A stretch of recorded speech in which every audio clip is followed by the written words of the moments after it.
Presenters from Graduation Analytics who are going to present a particular tool which I've created. There'll be more information about it by tomorrow, I think. I'll put up on the meetup page. Second thing is Michael Stack, who is the PDF file for HBase. He's going to be doing the HBase meetup in a couple of weeks up at Intuit. So a lot of you will be welcome. It's going to be in Woodland House. And he's going to be talking about 96, the newest version of HBase to be released. Yeah, he's like the doctoring for Hadoop on the HBase side of things. Last thing, again, Big Data Camp, November 16th, that's on track. We just had our first volunteer meeting sometime this week. A lot of things are going to happen for that, so keep your eyes peeled. There'll be an announcement on when people can sign up for that, as well as call for presentations. So if you're interested in presenting in Big Data Camp, there'll be a link for that too, where you can post your presentation and people can vote on it and they'll see if they want to listen to it or not. Alright, finally, I want to introduce Gregory Shannon from Cloudera. He's going to be talking today on adding search to the Hadoop ecosystem. Hopefully, you guys will have a lot of questions for him. And then after this session, you can even talk to him and ask him some questions if he has them. Alright? And let me hand it over to Gregory. Okay, can everyone hear me? Cool. Thanks a lot for being here. My name is Gregory Shannon. I'm a software engineer at Cloudera. I work on the search team.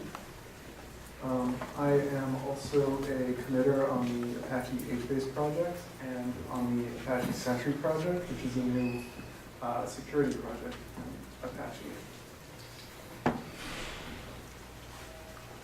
This clicker is not. It's fine. There we go. It's fine. All my fault. Okay, so the agenda for this talk, I'm going to set the stage by kind of talking about why big data and search are a natural fit. Then I'm going to go over the Cloudera search architecture. Once I've discussed the architecture, we'll do a dive on kind of each component in the architecture. I'll then talk about security and then conclude.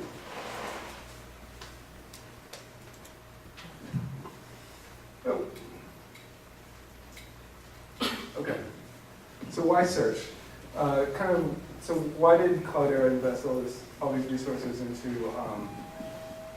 building search into Hadoop? So the kind of overarching goal is Hadoop for everyone. So like the typical use case today is, a company will want to do some kind of batch analytics or other analytic processing. What they'll do is ingest data into some storage systems, typically HDFS or HBase. Then they'll process that data using some processing system, typical ones, MapReduce, Hive, or Impala.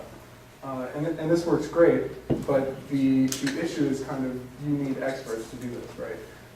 So for MapReduce, you have to know how to program, you have to know the MapReduce APIs. So in most organizations, there's very few people who are able to do this. Kind of the next level is SQL. So there's been a bunch of investment into different SQL technologies like Hive and Impala. And kind of the goal for that is because more people know SQL than know MapReduce. And so this opens up the kind of Hadoop ecosystem to more and more people and different kinds of jobs also. But kind of everyone knows search.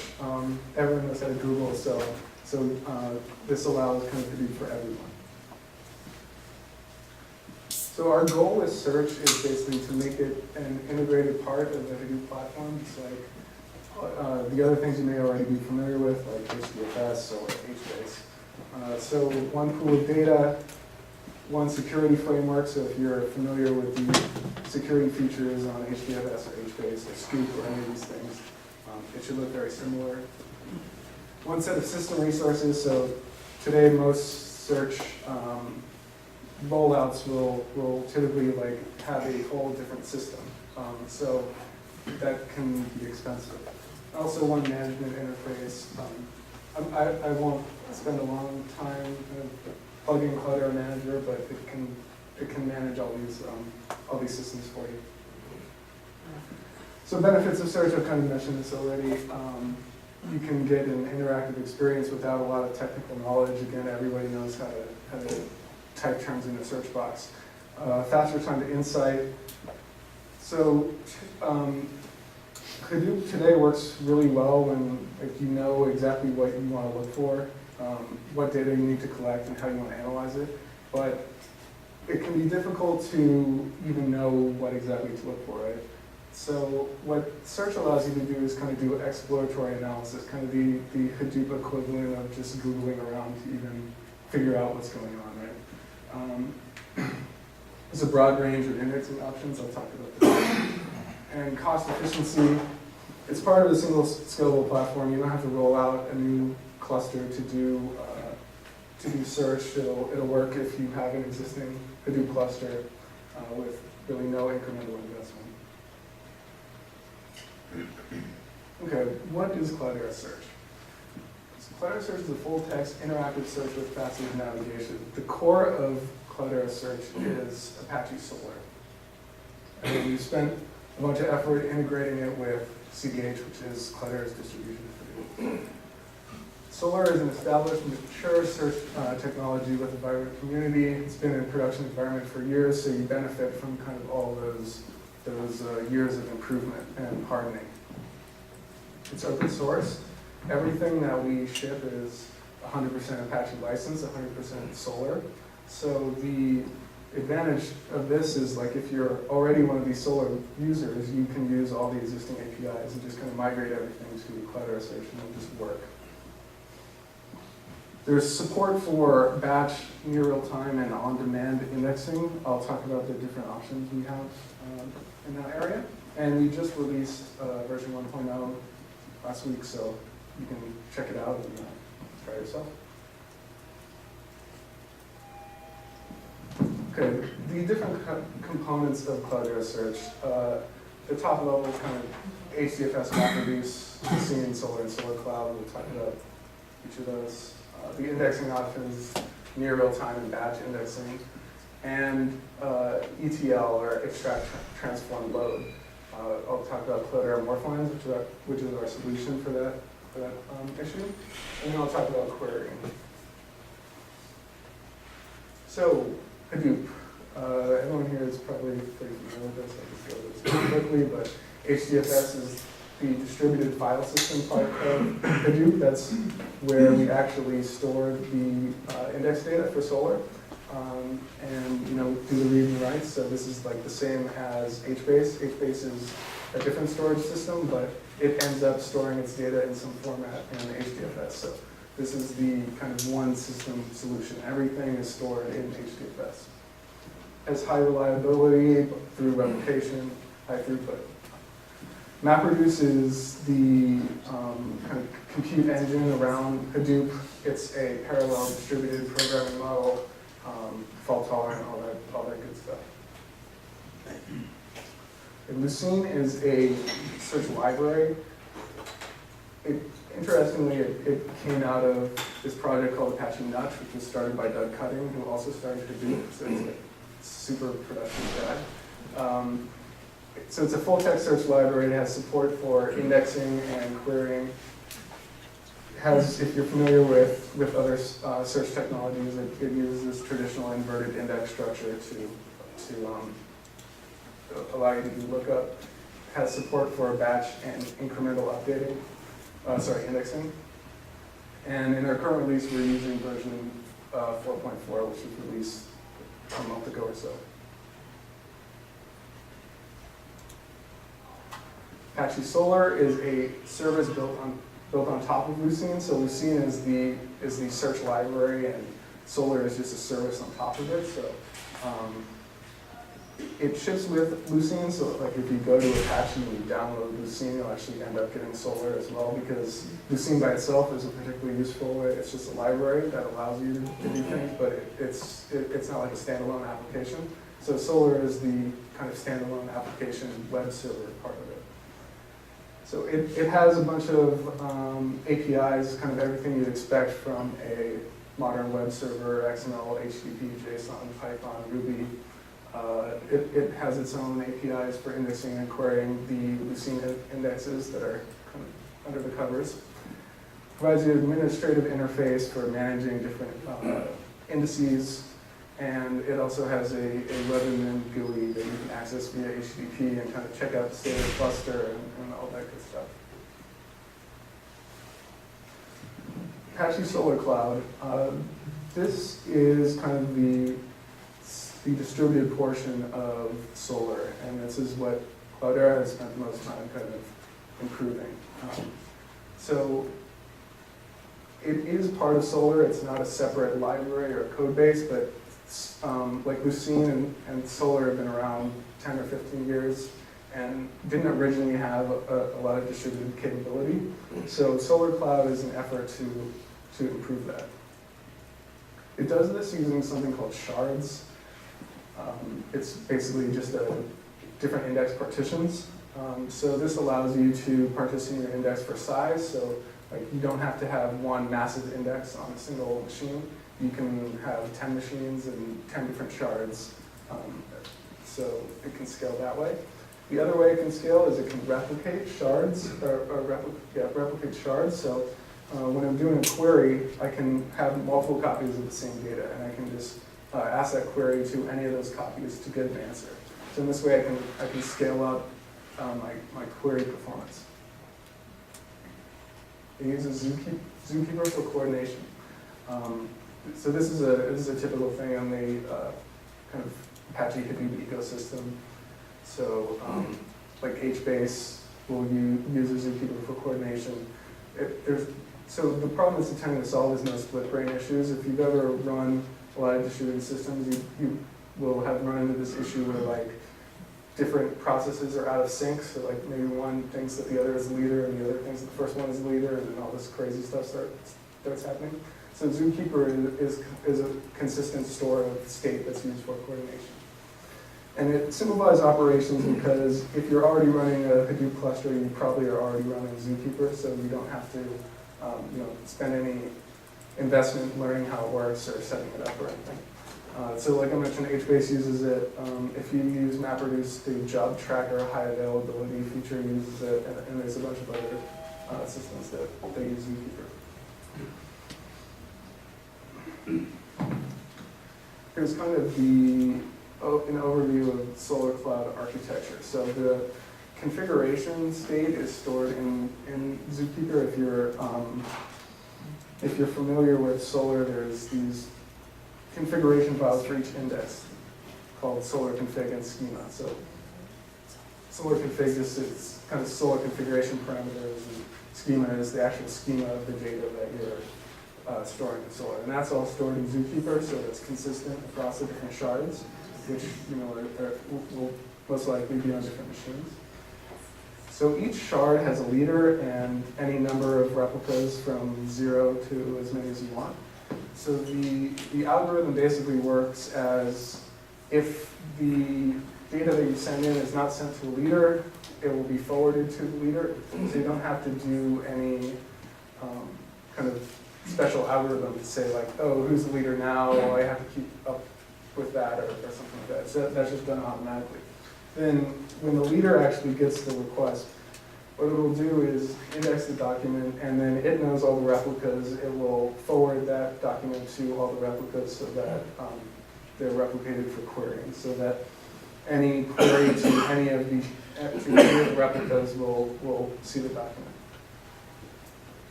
Does that make sense?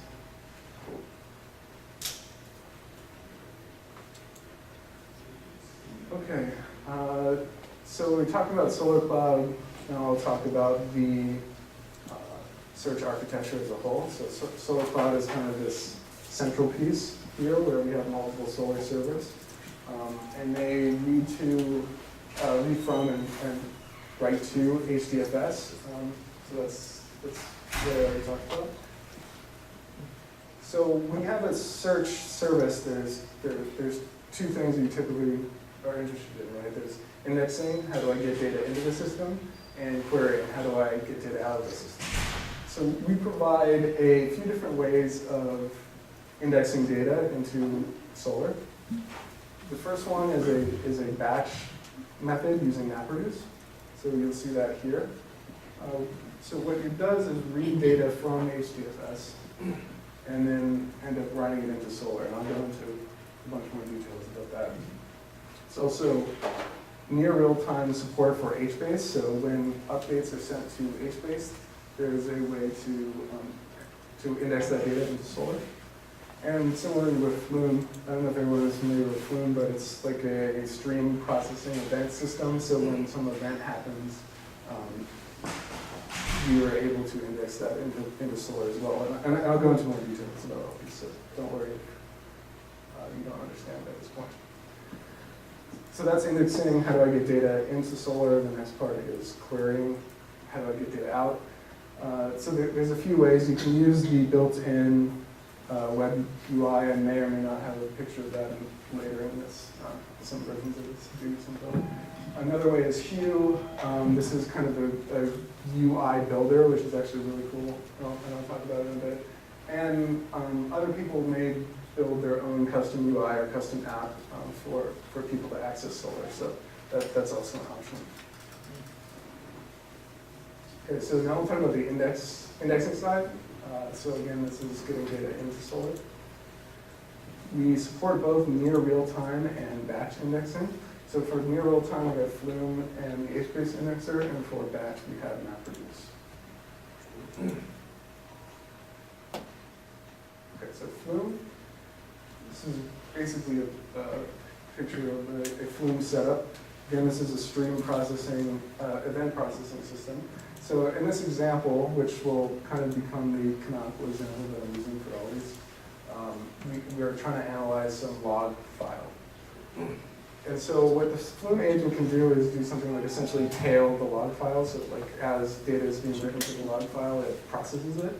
So it can send it to various intermediaries that eventually end up writing the data to some system. So in this case, we have it both written to the indexer or Solr and to HDFS. So we can do later processing on it. So a Flume source gathers, receives or gathers events. That's not that fluid before, but like this guy. Flume channel will carry the event to something else. So this can be a memory channel or a reliable file channel. And a Flume sync will send the event on to the next location. So we built something called the Flume Morphline Solr Sync. That's like a whole bunch of words, but if we take each part, we can figure out what exactly it's doing. So the sync part means it's sending the events to some location. The Solr part means that location is Solr. So what it's doing is it's getting some event and sending it to Solr. The Morphline part is, I mentioned this a little bit before, but it's our ETL solution, extract, transform, load. So you typically have this issue with search where the data that you want to index is not exactly in the form that you want to search on it. For example, in our log file example, right, you just have lines of log files, but you may want to extract data out of that into different fields, like I might want a priority level to be able to search on. So like give me all the fatal log messages. Or I might want to partition by the timestamps. So I might want to pull that out of the log file and do some analysis on that. So that's kind of an ETL process. So I'll talk in more detail about Morphline, but that's kind of the basic idea. So it does some batching of performance, so it doesn't just send like one document at a time in Solr as the data comes in for performance reasons, and it ends up sending the data to Solr.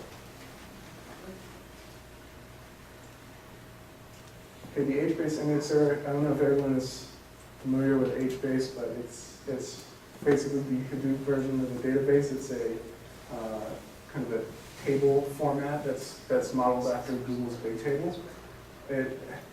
One issue with it is that it only has support for one index or one primary key, essentially. So a lot of people will want to end up building secondary indices, and there's no built-in support for that in HBase. So something like Solar can fill that void. So again, this is a near real-time, not batch processing system. So what will happen is some data is written into HBase, then that causes that data to be sent to the HBase indexer, and the HBase indexer ends up writing it to the Solar server. So I'll talk about exactly what that trigger is. Before we talk about that, this is a collaboration between NGData and Cloudera. If you're not familiar with NGData, they are the creators of the Lily data management platform. That's the name of the indexer, is the Lily HBase indexer. So if we go back here, what this trigger is, multiple people have built kind of secondary indices using search engines with HBase. There's a few different ways of going about it. One way is using something called HBase coprocessors, which are basically just hooks at different times in the system. So like there'll be something pre-write or post-write. And so you'll say, okay, this just got written to HBase. Now I'm going to write it to my search engine, and then I'll return control to HBase, and it'll do whatever it needs to do. So that's one way of approaching it. The Lily HBase indexer takes a different approach. It basically lies to HBase and says, oh, I'm a replication listener. So HBase replication is basically you can do incremental copies of data from one cluster to another. So you say, I want all this data that's written to this HBase cluster to end up in this other HBase cluster. And that gets done incrementally. So what the Lily HBase indexer does is say, oh, I'm just another HBase process. Send me all the updates, and I'll replicate them, and anyone can, do HBase queries on me, right? But it actually doesn't do that. It gets the data, and then it actually writes it into Solar. This is good for a few reasons. One is that all the fault tolerance is built into the replication. The HBase's replication features will work on this system as well. So, like if you end up doing the coprocessor part that I talked about before, you have to end up implementing your own fault tolerance. Like if the machine running the HBase server goes down, for example. Another thing is all the HBase replication features just automatically work. So one example is filtering. So an HBase table will have multiple column families, which are just kind of portions of the table in very simple terms. And they have filtering support, so on each column family you can say, I either want to replicate this or I don't want to replicate this. And so if you replicate it and you turn on the HBase indexer, they'll end up in Solar, and if you don't, they won't. So this gives you control over kind of what sections of your HBase data actually end up in Solar. So what are you going to query? Are you querying HBase or querying for Solar for the information? Yeah, so that's a good, that's kind of complex. So what happens with replication is, in HBase, is it sends the incremental updates to the columns. So you might have some long row with 100 columns, and you might update 10 of them. And what the replication part of HBase does is it will send just those 10 columns that got updated. So what happens with the HBase indexer is, well, there's multiple ways of doing it. You can tell it that these are all the interesting columns, basically, and then those will get sent to the HBase indexer, which will then index them into Solar. The other way is you don't tell the HBase indexer that those are the only interesting columns. What it will do for consistency is go back, ask HBase, give me the entire row, not just those columns that you updated. It'll get that and then send it on to Solar. Does that answer the question? So when you do secondary indexing in Solar in that case, are you going to be querying, how will the secondary index affect HBase? So it's not a secondary index in HBase, exactly, right? Like there's no query that you can do on HBase which returns to you the secondary index in HBase. It's actually living in the system. So you would have to build something on top if you wanted that sort of thing. Does that make sense?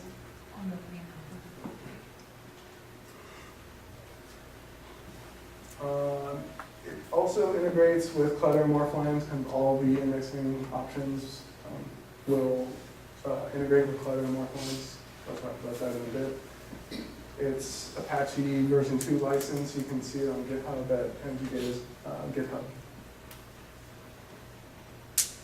Okay, that was near real-time indexing. Now we'll talk about batch indexing.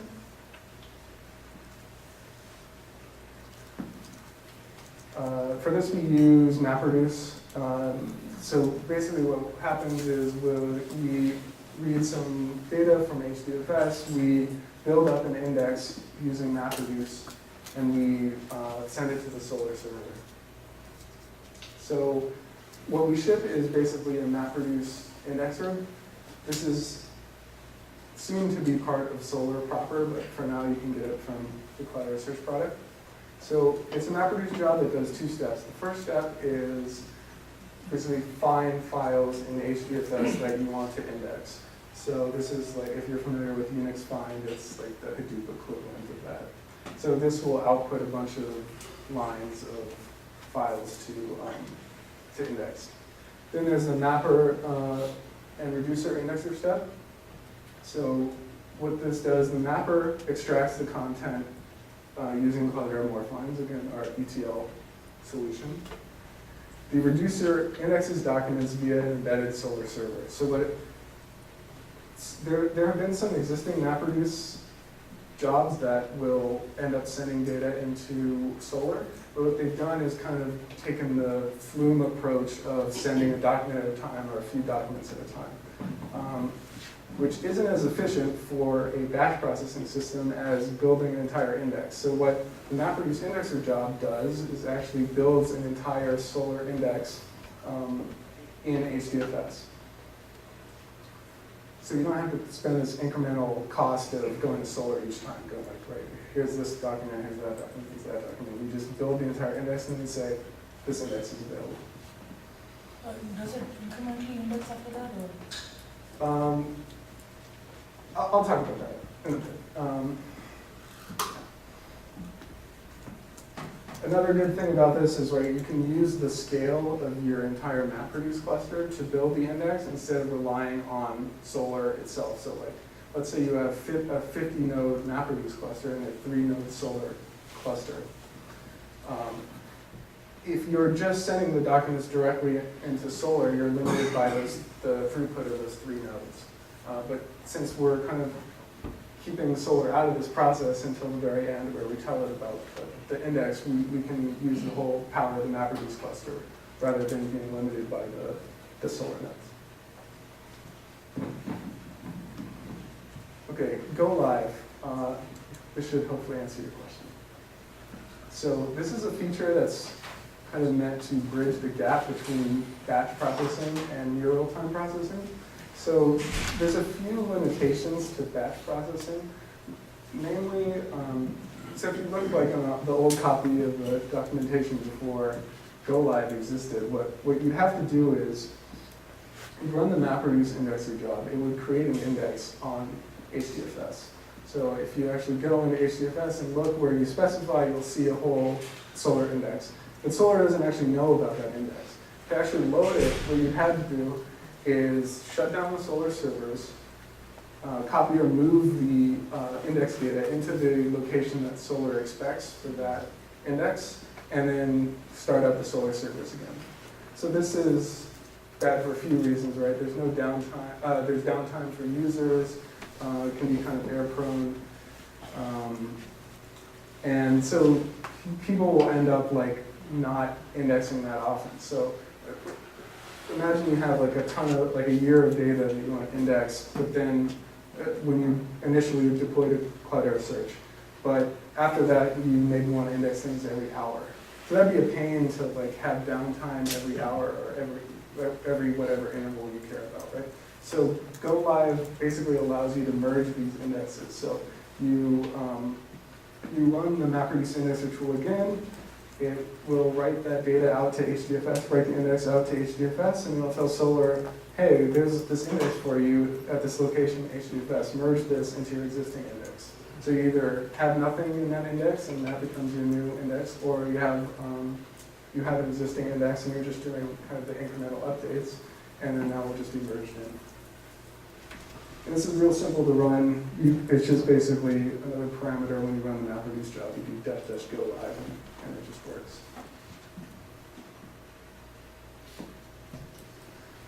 Okay, Cloud Morph lines. This is our ETL solution. So I talked about the different ways of indexing data into into Solar. Right? There's the near real time with Flume or with HBase, and there's the MapReduce kind of batch indexing. But they all have this issue that I mentioned before, which is like the data that you are indexing isn't necessarily how you want to search it. So there's kind of two goals with morph lines. The first is to simplify ETL. So if you are, let's say, analyzing log messages, without this, you kind of have to do a bunch of programming to do like a one-off program to do your extract, transform, and load. So what Morphlines does is provide a bunch of built-in commands and library support. So for example, it uses Apache Tika. I don't know if people are familiar with Apache Tika, but there's another thing that kind of came out of Lucene, which is MON-type detection and a huge collection of parsers.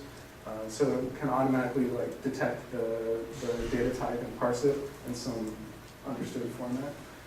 But it doesn't have kind of all the Hadoop things that you care about, like Avro format. So we wrote something to parse Avro, or Hadoop sequence files. We wrote something to parse Hadoop sequence files. It also has a grok for syslog messages, and I'll go over that. But the kind of the goal of the simplifying part is like to make it just configuration. It should look like configuration instead of actually writing code. So it should be simple to use. Another goal of the project is to standardize extract, transform, load. So I mentioned the different ways of bringing data into Solar. And you might have the same data that you want to index using different methods, right? You might have your old historical data that you want to bring into Solar the first time. And so you'll run MapReduce to do that. But once you've done that, you might use Flume to get the incremental updates, or maybe you write to HBase after that and you get the incremental updates that way. But you want to do the same ETL process. So since all these indexing methods are integrated with Morphlines, you can just run the same ETL process on all of them. Morphlines ships as part of the Cloudera Developer Kit, or CDK. It's a Java library, open source, happy license version 2. You can do it on Cloudera's GitHub. Let's see.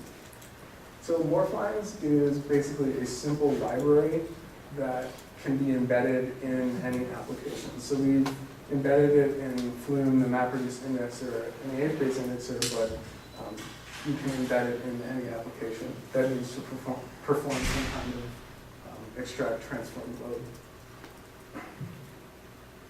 So like if you want to analyze, images or PDF or text, this is a good thing to use. So let's go over an example with our syslog case. So Morphlines is modeled after Unix pipelines, and Unix pipelines, the kind of granularity of sending data from one pipeline to the next is lines. In Morphlines, there are something called records, which are just basically keys to collections of Java objects, so just some really simple thing. So in this example, I get the data from syslog using Flume, and I would do this readline command, and I'll go over this in more detail in the next slide. But I'd readline it, I'd grok it to pull out some information, and I'd call load Solar to actually load it into Solar. So here's what this would actually look like. So if you have our syslog message here, what I would do is first read line, that would read it into a record. then I do this grok command. If you're familiar with logstash, this is like the identical thing. I believe even the same syntax works. So what this is saying is basically the first positive integer extracted into this field, syslog priority. So this goes here, the next timestamp, go into that field. And it's actually really nice and easy to use. I've used it for this kind of thing, and it just makes your life a lot easier. The last step is load Solr. So if you're familiar with Solr, and I mentioned what a record looks like, the record looks almost identical to a Solr document. So it's a fairly straightforward transformation to turn it into a Solr document and load it into Solr. So that's what the morph line looks like for extracting some data from a syslog message. And again, this can run in the batch indexing thing or the thing or the HBase indexing. The current command library, I should mention that you can write your own morph line. I've done it, it's easy to do. But that's only kind of if what we provided doesn't have what you need. Integrated load with Apache Solr, we saw that with load Solr. Flexible log file analysis, we saw that with grok. Single line records, multi-line records, CSV files. We have Redis pattern mapping. You can parse Abra files, Hadoop sequence files, Solr Cell, and Apache Tika, because Tika is the parser library I talked about. So, like, the one thing I did when we were testing this out is I downloaded the Internet Archive, some crawl of it. You can get like, I want to say 80 terabytes of 40 or 80 terabytes of crawl data. So I just wrote a morphline command using some parser I got from the Internet Archive, and just threw that in morphline, ran it over the entire crawl, and then I had like my own little personal, well, not little, but 50 node like cluster, which was like my own Google kind of. So it's pretty easy to use. Automatic detection of MIME types. Oh yeah, so that's the reason I mentioned that, because, so I had to grab the parser for the Internet Archive format because that's like not built into Tika, that's not a common thing. But after that, Tika just worked, right? Any PDFs that were in there were just parsed, any HTML files were just parsed, any XML files were just parsed, and that worked without kind of any intervention from me. Can offlines connect to the Hive metastore with some of the schema? There's nothing built in, but there's nothing stopping anyone from integrating it.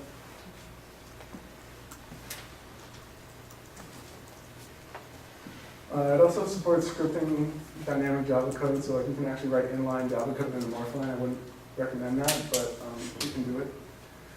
It has simple programming language concepts like if, else, or like try all these different rules and use the one that works first, for example. So you can do like, I have 5 different types of formats that I'm interested in, and I'm not sure exactly which one. When one comes in, I'm not sure exactly what format it is. So I can write a morph line for each one of those 5, and it'll try it. First one fails, it'll try the next one. Maybe that one succeeds, and it'll just use that one. Some simple string timestamp conversions. It also supports logging, which is really useful for debugging, because it's not always obvious like what exactly the format is that you're getting in that you need to analyze and what transformations you're doing. It has support for YAML metrics and counters, so if you care about the performance of your indexing job and you want to kind of track what's going on, you can do that using YAML metrics and counters. Automatic decompression, unpacking of container file formats, and a bunch of other stuff. Okay, that was indexing. That's a lot of stuff. But okay, now we'll talk about querying. You can use the built-in Solr Web UI. It's kind of built for administrators, so like it's not typically used for a user-facing applications because it's a little ugly, but you can use it. Like the example I always give is Google is it's like an image and then text box, and it's like obvious what you want to do. Solr is like the built-in UI, at least, there's like 15 things, and the one that you care about is called queue for query, I guess. So it's like definitely not for end users. Write your own, that's a typical thing. You know, depending on your application, you might want to do that. Another option is Hue, and I'll talk about that in a bit. So Hue is kind of a GUI builder. This is something that was built for showing tweets. So what we have here is like we hooked up to the Twitter fire hose, which like shows you 1% of tweets. And we just built this GUI. So you know, it shows you the user, it shows you the message. It also has faceting over here, so like we can drill down on number of followers. So like I want to see people with 70 followers or whatever. That'll work. Also by location. So there's a bunch of different locations that we can do. And the cool thing about this is like this GUI was literally built in like minutes. There's a video online of the Hue guys building this, and it's literally like minutes. Like, oh yeah, we want the image to be over here and put it over there. And like we want to pass it by the location and the user account. And I highly recommend checking out that video. It's very impressive. Okay, so that was querying. I'll talk about security, which is part that I've been working on recently. Issue with upstream solar is they don't really provide much on the way of security. I believe the only thing that you can do is provide like basic user password credentials, but on the entire cluster. So there's no like security on the index level or something like that. So Search 1.0 supports Kerberos authentication. This is the same as most of the things in the Hadoop stack, like Uzi, HDFS, HBase.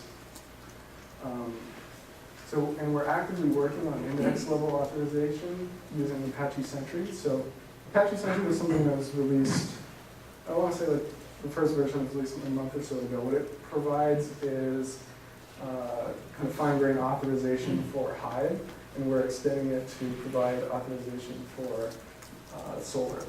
So in the 1.0 version, right, you only have authentication, so the only way of restricting access is to only give users that you want to access the cluster Kerberos credentials and don't give anyone else access. But you know, we're actively working on finer grained authorization. I mentioned index level. We also have plans for document level. If you're familiar with like Manifold CF is a project that provides document level security for Solar. It's similar to that. So this is something we'll see in later releases. In conclusion, it's now generally available. We released version 1.0 exactly a week ago, I think. It's free download, extensive documentation, especially about the more fun stuff, which is like the things that I think most people are kind of the first thing to trip them up because it's different than a lot of other systems you've seen, right? A lot of people have seen Solar and MapReduce and all that stuff. But the more fun thing is different. Send your questions and feedback to searchuser@cloudera.org. We actively look at those messages. We have some free online training. One thing that I want to pimp just a little bit is Cloudera Manager. The standard edition is free.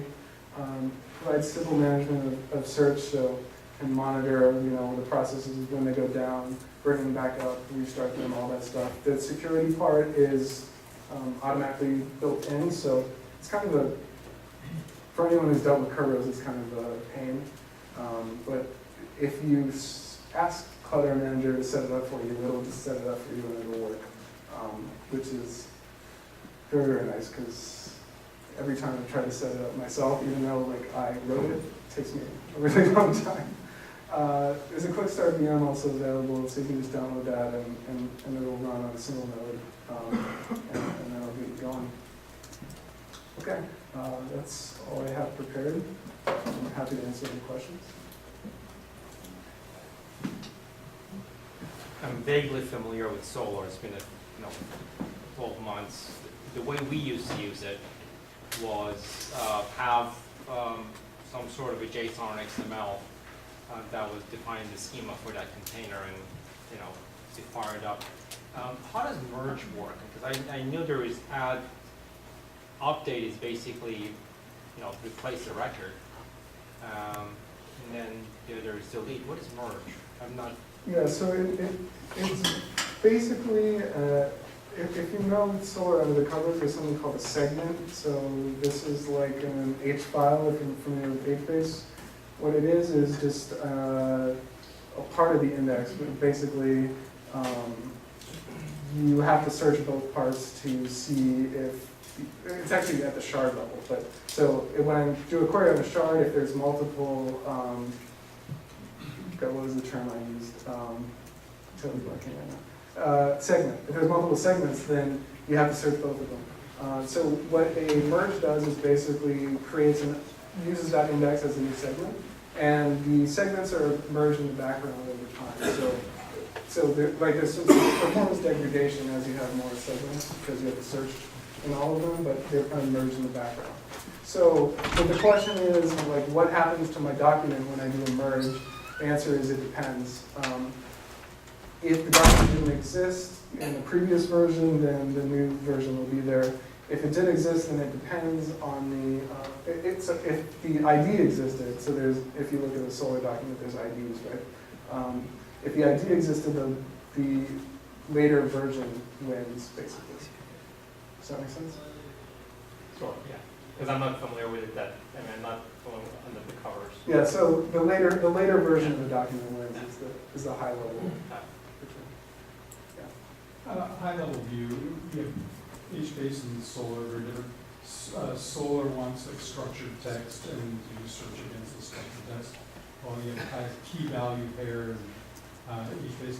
So I'm trying to figure out, like, what is this a solution for? Like, obviously you're trying to take something, you want to put it into you want to, instead of doing the search on HBase where the data reside, you have to pull it out, transform it so this other search engine operates on a different kind of data, can operate on it. So what type of solutions is this providing? Yeah, that's a great question.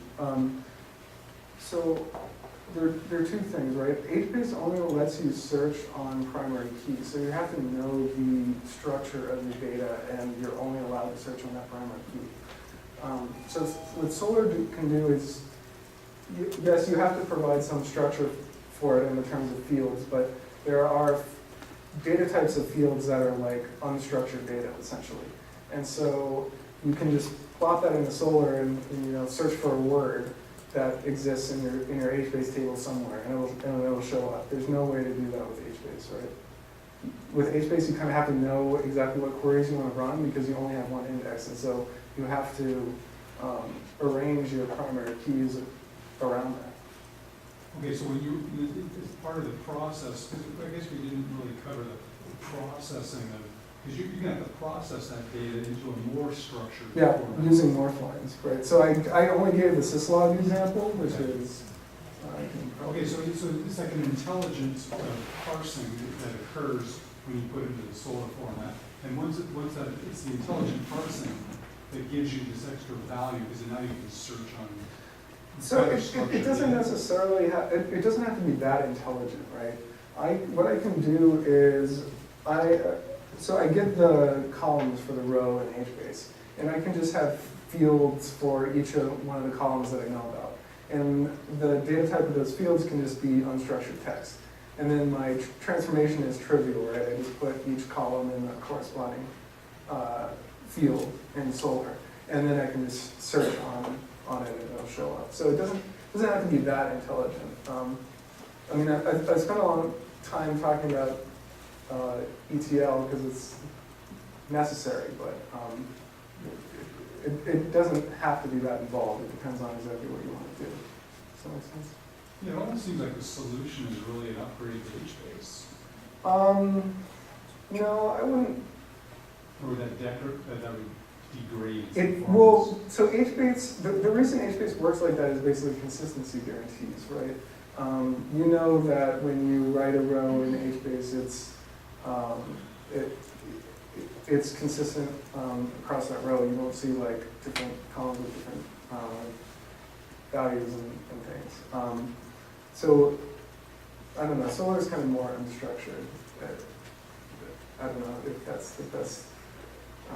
So, one of the things with solar, I mean, if you're also copying data from HPS to solar, would that mean are you also, I mean, is it kind of a... Are you storing it in multiple places? Yeah. is it- Yes, you are.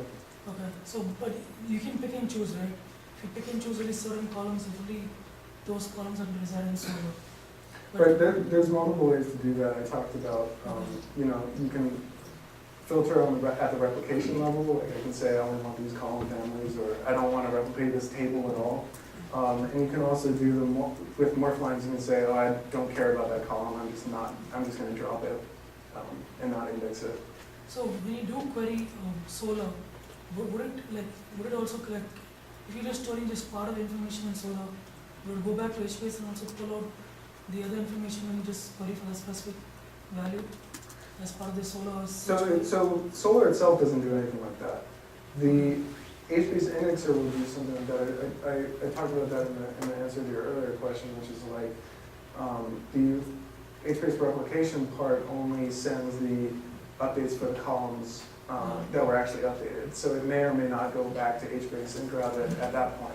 But once it's actually loaded into Solar, Solar doesn't do anything about it. Like, Solar doesn't actually know anything about HBase, right? Only the HBase indexer knows about HBase. And you could actually maybe then take the primary key. I assume the primary key is part of Solar schema, right? Yes. And then you take the primary key, and if you need more information, you take that back to HBase and get more data. But you use Solar to maybe do, you know, better free text search, and you know it does a pretty good job at like, you know, what is a word that I'm looking for? It's when you don't spell it correctly, soundex stuff. Yeah. Well, and ranking and range searches over. So to the point about you can get away with unstructured unless you want to do some intelligent Exactly. range queries, right? It's secondary data numeric range queries, because Solar is incredibly fast at them using extreme types. But I commonly, not in this, but I commonly use Solar as a secondary indexer, just where you're storing the key, you're indexing on the fields you care about, whether it's one big blob or multiples that you care about. Then returning the key set you want back to the data store you want to fetch from. Right. So there is probably an application on top of this that uses it.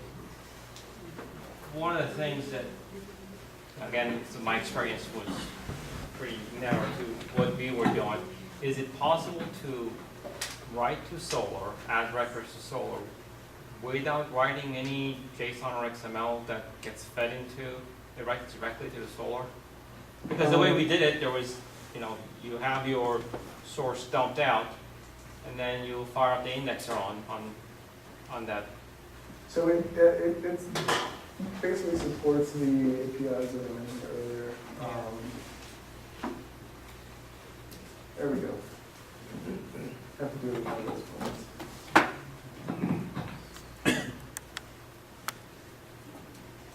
And solar does reside on top of HDFS. Yeah, so Solar can run either on the local file system or on HDFS. The way that we configure it is to run it on top of HDFS. So there's this little kind of script thing that you will call Solar Control, which will generate configuration files for you. I have something here.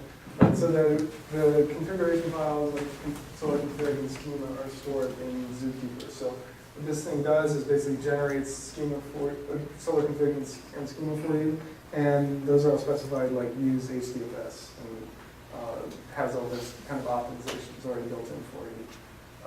And then it can also upload it to Zookeeper. So yeah, when we run it, it always runs on HDFS. So the Solar index files are stored in HDFS file. Yes.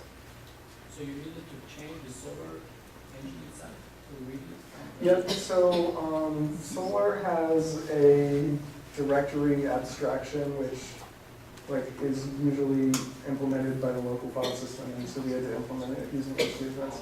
And it wasn't actually consistently used, so there was like a bunch of problems we had to fix with it, but that's the basic idea. Because you haven't changed the Solar index and system that is No. under Solar. That's right. is there, when you're spreading a shard across multiple, like you're distributing CFS replicas, and then you're distributing the query, is there a certain, are you guys doing like some smart coordination there to? You mean like doing load balance the queries, for example? The built-in SolarJ client, which is the Java client library, will do load balancing for you automatically.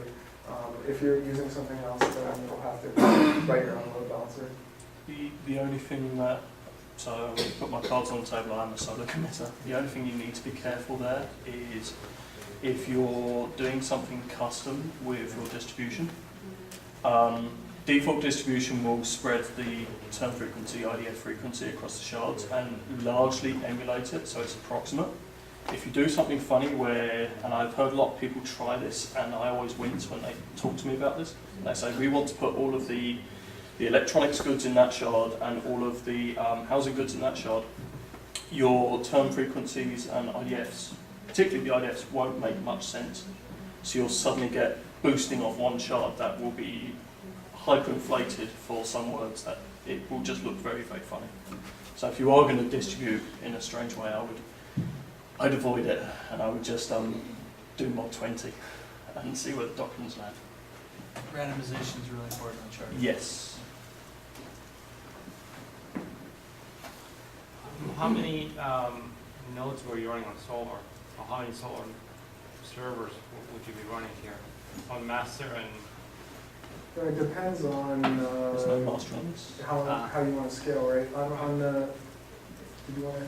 So there is no master on this, therefore there is no replication So issue? there's two architectures for distributed solar. So well, there's three actually, but I'm going to ignore the one that's dead as a dodo.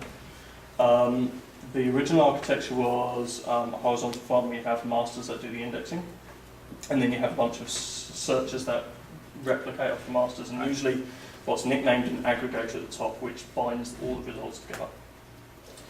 That has some advantages, but it's very fiddly to operate. This architecture was brought about because there was a long-standing desire to simply have a whole cluster of machines and just throw documents at them and index them. So where it says leader here, the leader in this architecture is what you would consider the master in the previous generation. So the leader he's not the leader for sending the document, he's the leader for indexing the document. So he's the one that actually creates the index when documents get sent to him or segments get sent to him in the merge case.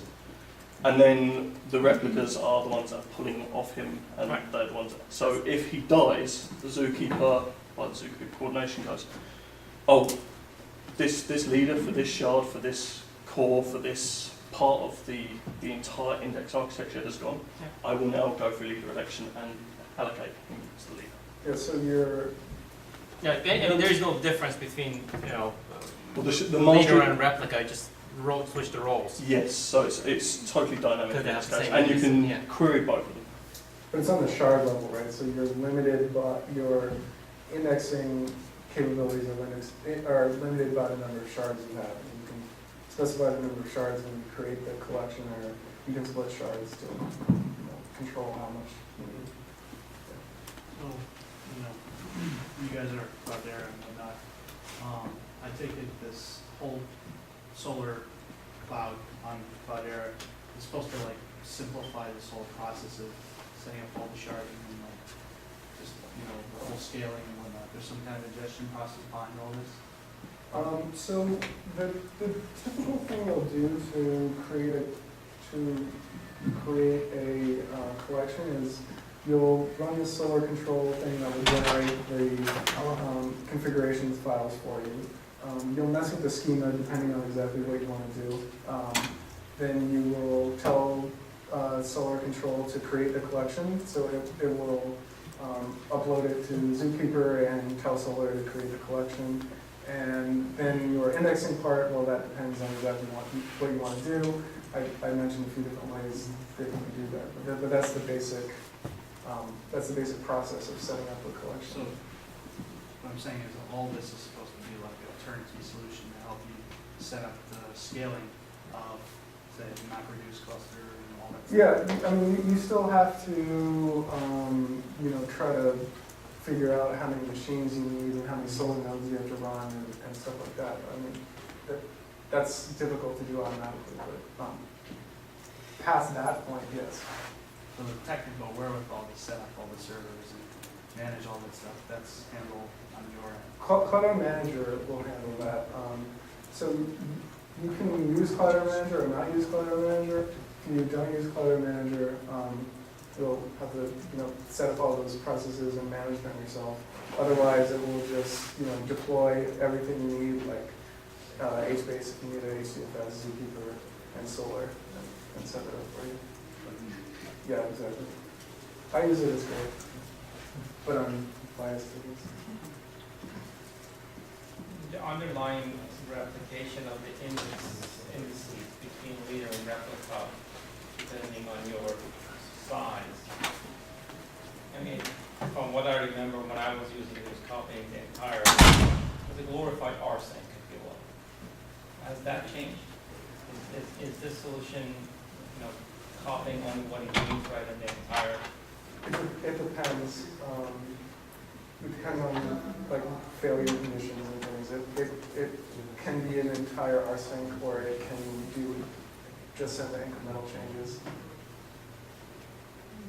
Because whenever we updated a particular collection or shard, it was all the underlying files that would get sent over. Even if you when you said update the index, say I removed 20 records or 100 records, all 20 million. It shouldn't be that. There's something wrong with the way That we're sounds doing like a bug. That sounds like a it. Or bug. That shouldn't happen. issue. Yeah. It should only send a segment, not the entire index. All right, I think It we're is, going then to you've wrap got up for tonight. No, it's not happening. Thank you, Greggy, for presenting with your presentation. If there's a lot of pizza, anyone wants to grab some, grab it. Usually we end up taking home, so you guys want to take it home for that. And we look forward to seeing you in about a month's time for the next hug /R meetup. So we'll see you then. Thanks again for coming.